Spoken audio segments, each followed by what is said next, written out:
COVID pandemic changed life as we knew it. Work, schools, culture, and in many cases, relationships were shut down, breakups and divorces skyrocketed.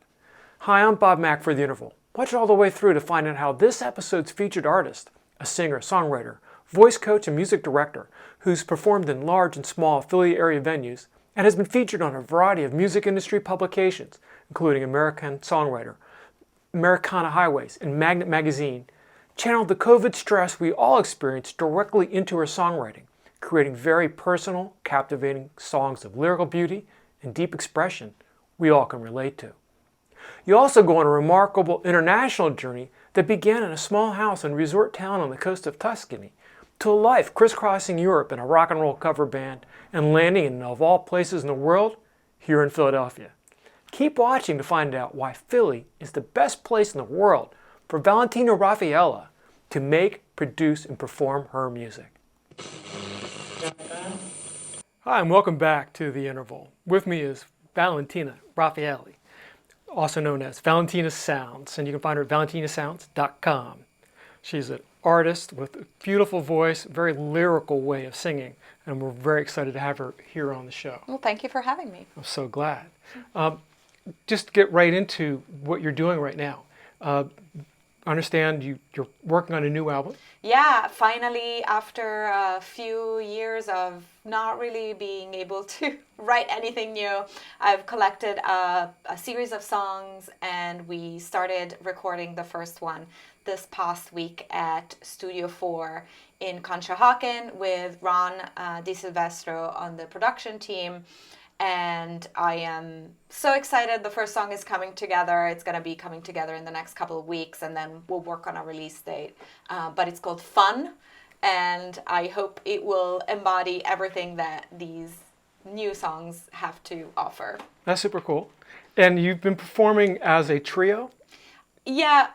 The Valentina Sounds Trio? The Valentina Sounds Trio. The Valentina Sounds band has a lot of many formations. We just did a gig at 118 North with the full band. Perfect. Which is the trio, which is basically myself, Sarah Mingle on backup vocals and percussions, and Molly Hebert-Wilson on bass and backup vocals. And then we bring on a drummer and a guitar player. We have Tom Klodek on drums and Kevin Bentley on guitar, who plays in Pawn Shop Roses. I don't know if you guys know that band, but sure. It's been such a pleasant experience to play with this group of people. But the trio is easier to tour, is easier to book a smaller ensemble, especially lately. So we've been doing, especially coming out of the pandemic, we did a lot of gigs with just the trio. Mm-hmm. And you're based here in the Philadelphia area? Yeah. And do you do most of your performing around Philadelphia, or do you travel a little bit? Around Philadelphia. Sarah and I, so the Valentina Sounds duo, is going to Delaware. We went to Delaware last year too. We did a house concert tour. We're doing the same on at the end of August. We're trying to still complete some dates around the house concerts that we have. So hopefully we'll be able to give Delaware friends something to look forward to. But yeah, more or less, PA, Delaware, New Jersey, staying pretty local. That's great. You've been in this area for some time, but clearly your accent indicates that you're not from here originally. Yep. Where are you originally from? I am originally from a small town in Tuscany called Forte dei Marmi, which is in the Tuscany region near Lucca, Pisa. It's a very beautiful small town on the beach with nice sandy beaches, beautiful sea, and if you put your shoulders towards the sea, you can see the mountains. So it's this very unique setting of sea, beach, mountain right there. Nice. It's pretty pretty. And you left that for Philadelphia. I left that for Philadelphia. It's a very small town with a very small town mentality and a little bit of, I call it's a schizophrenic town, because it's a VIP town during the summertime where it goes to 100,000 people, and then in the winter it counts 5,000 souls.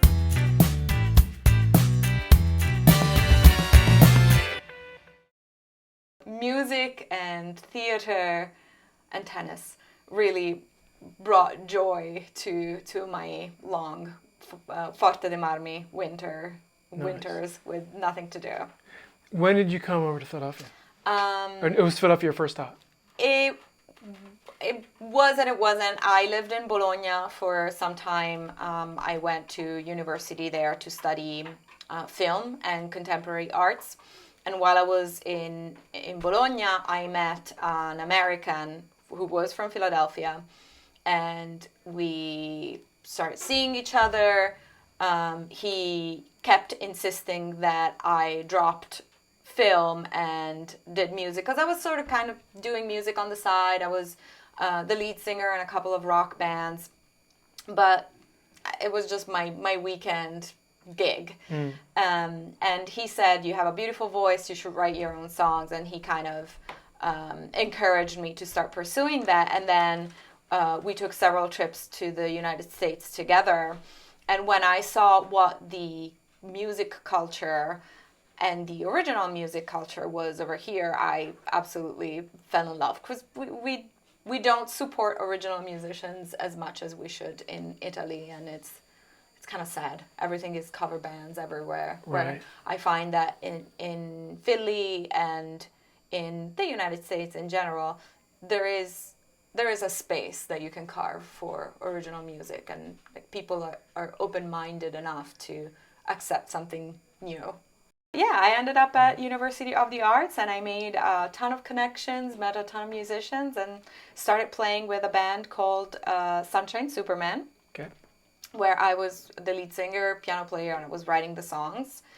And then the band sort of imploded, too many different personalities.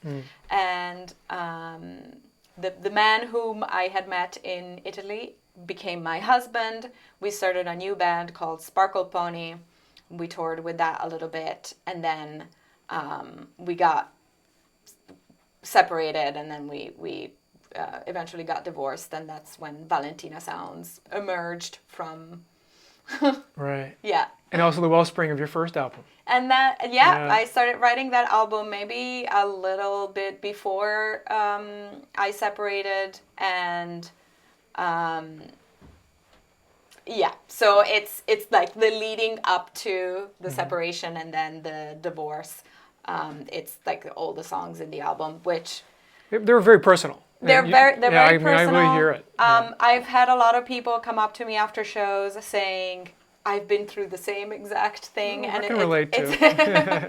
It's been very heartwarming to meet people that have thanked me for sharing my story and sharing those songs, and I still love to play them, because I can look at them now with some distance, and I've had some time to think about those words and those melodies, and some songs have taken on a different meaning in the meantime, and some songs have sort of detached themselves from him, and they just sort of live on their own in this bubble, space-time bubble. Right.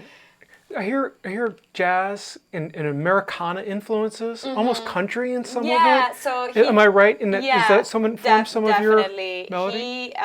He was big into Americana and bluegrass, and Okay. while we were still together, we played together with a bunch of other bluegrass bands from the area. I was singing backups for Mark Silver for a while, and we used to go to all these bluegrass festivals. They're really a lot of fun, but I didn't. It's not the kind of music I grew up with, but it's very relatable. I find that the storytelling is really fun, and those jam circles that happen around the campfires in the evening are super cool. So what was the music you grew up with? Let's go way back. Yeah. Can you think about like being like a child almost, and what were you listening to then, and what were your parents into music? Yeah, my parents are very musical. My dad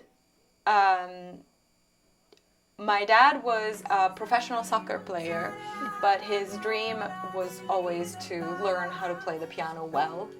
And he also was in a rock band, I guess, like many people in their youth. Mm-hmm. Yeah. He played bass and guitar. He can't sing though. My mom has a beautiful singing voice, but no sense of rhythm. So, together they kind of complement each other. Right. And you get the best parts of both of them, clearly. I hope so. Yeah. I don't know how, but I ended up with a good sense of rhythm, and I think my voice sounds very similar to my mom's voice, which is nice.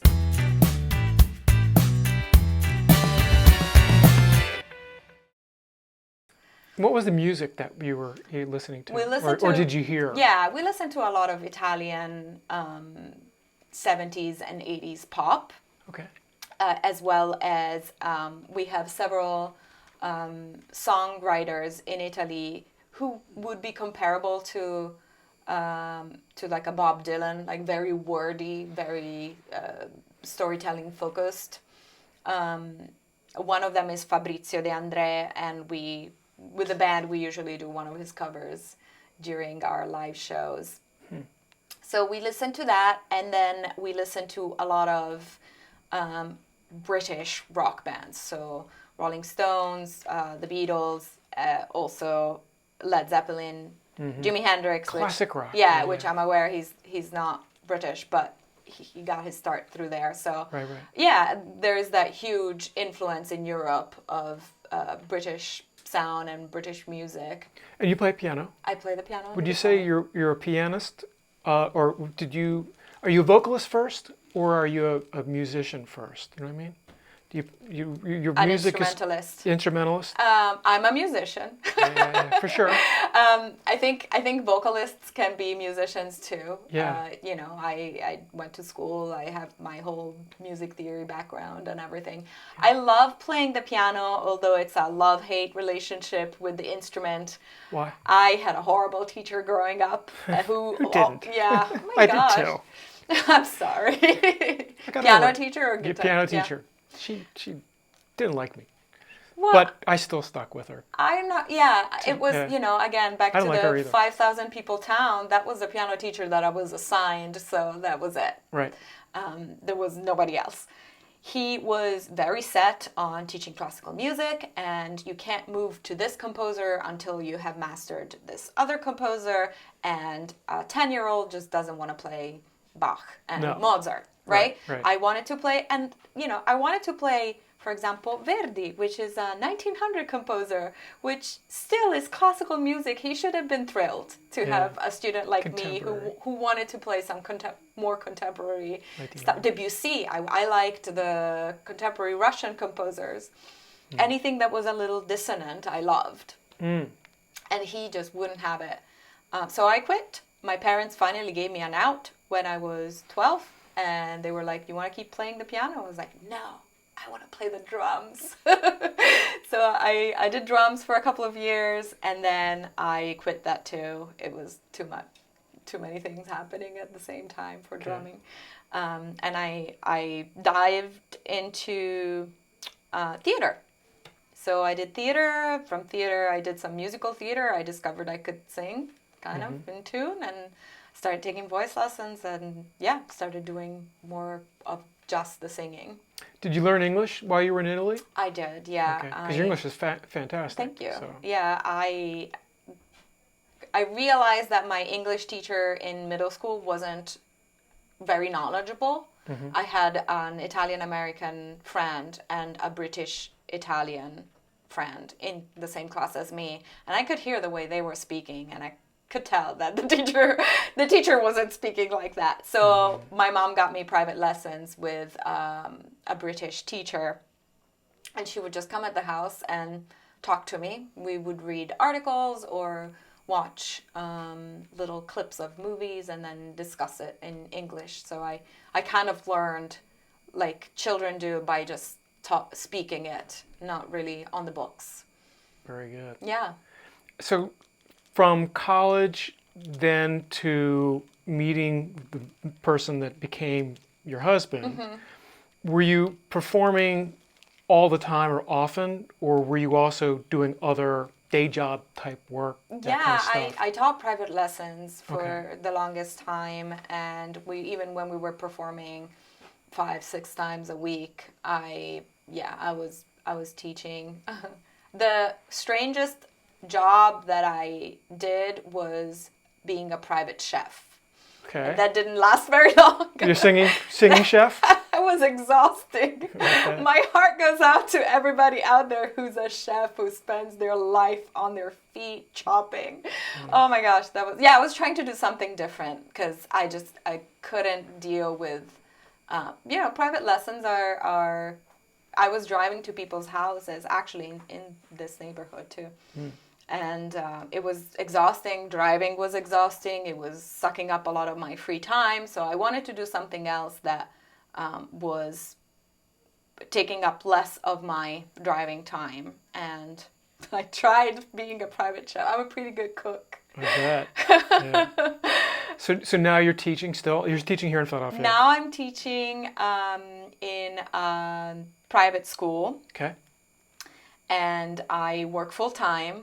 At the school. I run their vocal program and their theater department. Okay. We do 2 musicals a year, and I've been able to bridge my love for both music and theater.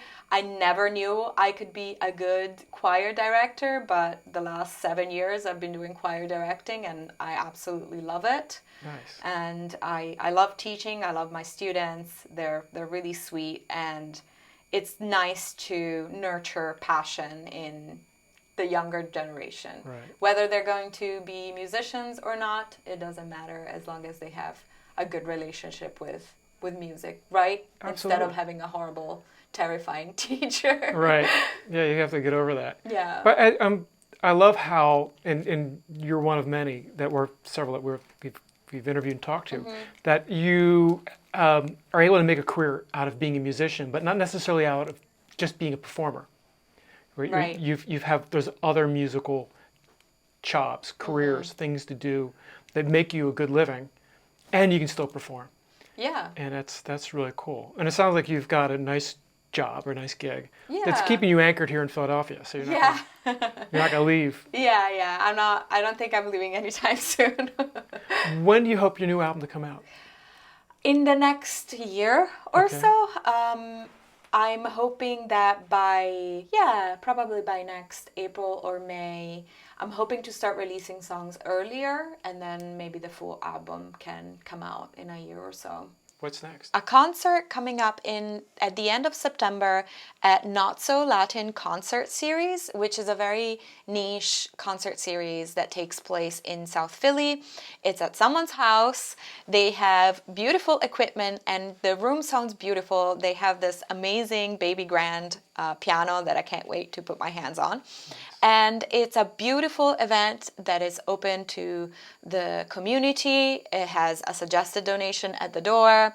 And I'm really looking forward to playing more of a house concert setting. We're going to Delaware at the end of August. Anybody interested should follow me on Instagram, Facebook, valentinasounds.com. I have a mailing list. You can sign up for the mailing list. So whenever we come play in your neighborhood, you can find out. You're also on Spotify. I'm Amazon Spotify, Music, yes, Stress. Apple Music, Amazon Music, whatever. If it's online, my music is on it. That's beautiful. Well, the world's better for having your music. Oh, thank available. you. That's It's very on. nice of you. Thanks so much for coming onto the program. Yeah, I thanks for appreciate it. having me. This was great. All right. There you have it. Very grateful to have Valentina here on our show. Please follow her. Check out her music. It's really beautiful stuff. Till next time, I'm Bob Mack.